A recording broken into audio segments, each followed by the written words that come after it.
US producer price inflation was hotter than expected in July, but new bank lending in China was weaker than expected. That's coming up in our 5 Things in less than 5 minutes. And in our deep dive in 5 minutes, we hear from Sharon Zollner about how the Reserve Bank of New Zealand is set to pause for a second time on Wednesday. But it's not necessarily peaking. It could still go higher later in the year. This is a resting spot where they will survey the landscape and decide where they need to go from there.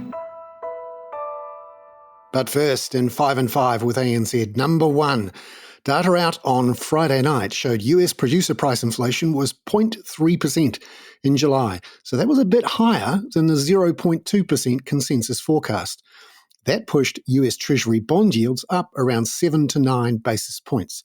But as ANZ's senior international economist Tom Kenny points out, the main factor behind that was a rise in funds management fees.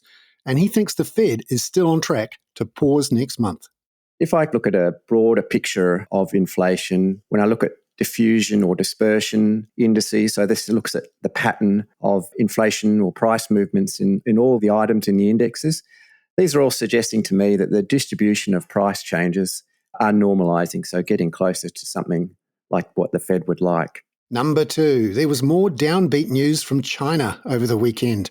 New bank lending fell 89% in July from June to 346 billion yuan. That's about 48 billion US dollars, and way below the 770 billion yuan the market was expecting. It was also the lowest month's new lending in 14 years.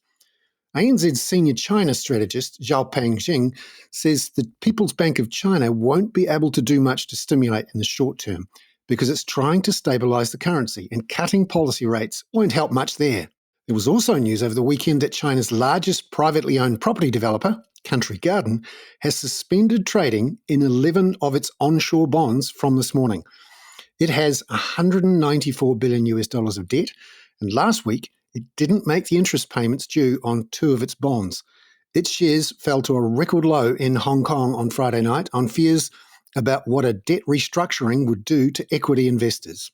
Number 3, food prices fell 0.5% in New Zealand in July, dragging annual food price inflation down under 10% for the first time since September last year. ANZ economist Henry Russell explains. What was driving that was somewhat surprising, and we saw a big fall in fresh fruit and veggie prices.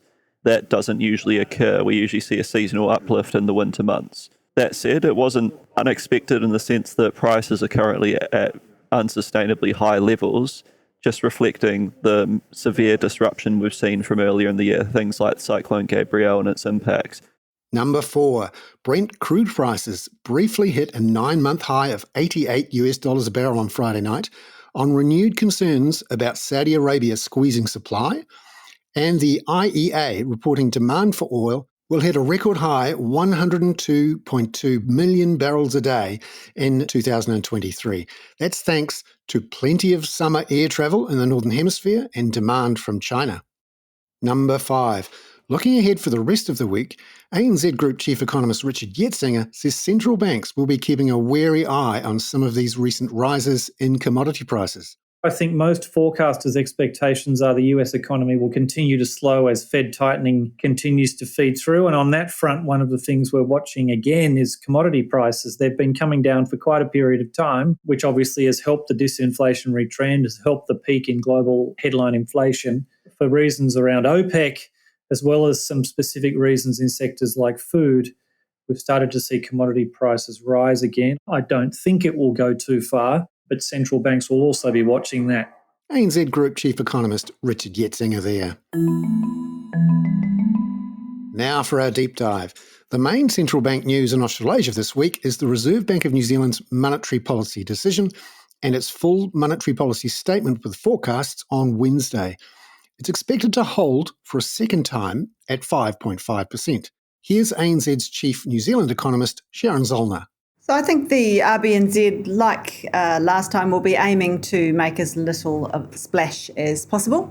I think they're probably quite happy with the market pricing. We've seen the market's pricing about almost 50% chance of another hike.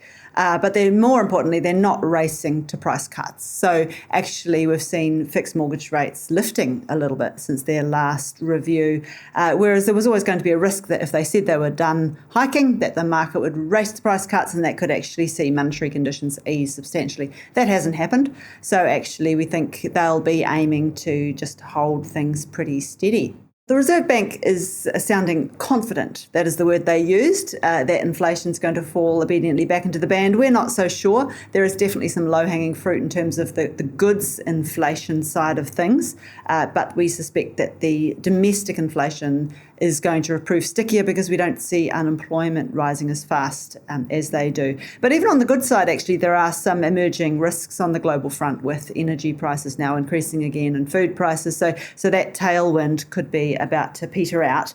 But for now, that's going to just remain in the risk basket. We think that basically their forecasts will probably be fairly similar. Some unders, some overs, but overall we don't think they'll be in a hurry to suggest that they're going to have to hike again or cut anytime soon. We are forecasting that actually by the end of the year they will decide they need to do a little bit more. We'd characterise that 5.5% pause as their first pass at what is needed rather than the final word.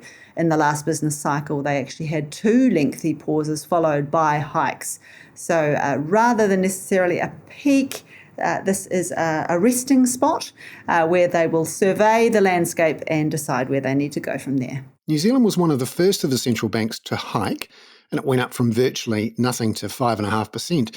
But actually, that's not as much as it has hiked before the GFC. And Sharon, you've had a look at this and compared how New Zealand, Australia, and the rest, how much tightening they've done versus previous tightening cycles pre-GFC. The world's major central banks, with the US Federal Reserve being the most important of them, they have pretty much raised policy rates to where they were last cycle.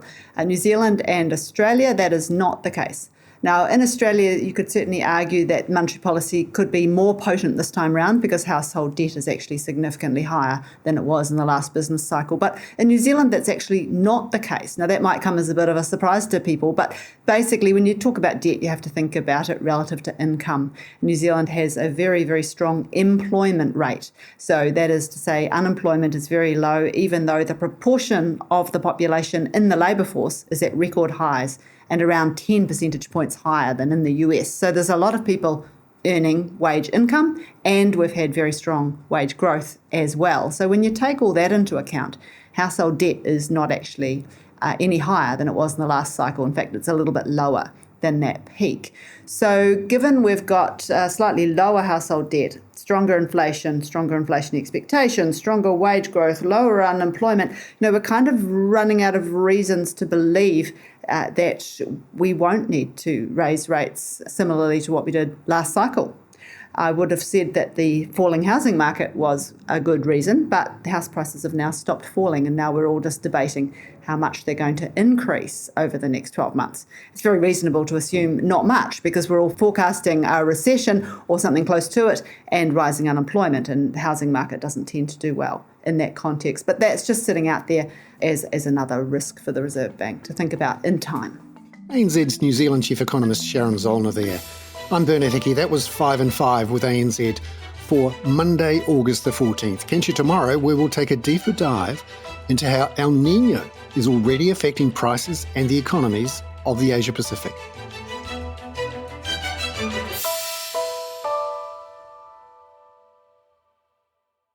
This podcast was recorded for publication on behalf of ANZ. All associated disclosures and disclaimers can be viewed using the link in your media player or the ANZ website through which you access this podcast. All care has been taken to report the views of ANZ Research in the creation of this podcast, but as an independent host, any differing interpretations are strictly mine and not ANZ's. Feel free to contact your ANZ point of contact with any questions.